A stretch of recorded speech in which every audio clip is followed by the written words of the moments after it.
काय नेमकं प्रकरण होतं? शनिवारी नुसतं ते घर पाहायला गेलता, पाहून येतो म्हणे. मी भाड्याने खोली केलेली आहे, पण ते स्वतःच्या घराला कुलूप लावलेलं आहे. तर ते पाहायला गेलता, म्हणलं मी घरून येतो.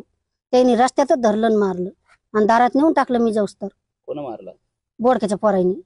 भांडण काय काय नाही मला माहित नव्हतं. मी माहेराला गेलेले होते, तर त्याची गाडी कोणी जाळली कोणी नाही मला माहित नाही. पोराचं कामाला जाता जाता पडलं म्हणून ते दवाखान्यात इथं आणलं होतं.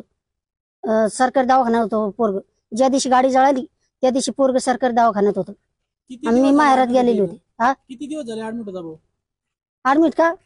त्या बारीनं 4 दिवस होता. आता आता आता शनिवारी आणलेलं आहे. 8 दिवस झाले सर. आज 15 तारखेला आणलेलं आहे. मयताचं नाव काय आणि तुम्ही त्यांच्या कोण लागता? सागर आगलाई तुम्ही त्यांच्या कोण लागता? आई. ही घटना शनिवारी झाली 7 वाजता. पण आमच्या मागे पाठिंबा नाही कोणी, म्हणून त्यांनी याचा आरोप घेतला याच्यावर. आता आमची मागणी हे करायचं, त्याला आधी आणून तिथं अटक करायचं, दोघा तिघायला बी, माईला बी, 2 भावायला बी. तवा इथून उचलायचं, तवरक मला उचलायचं नाही.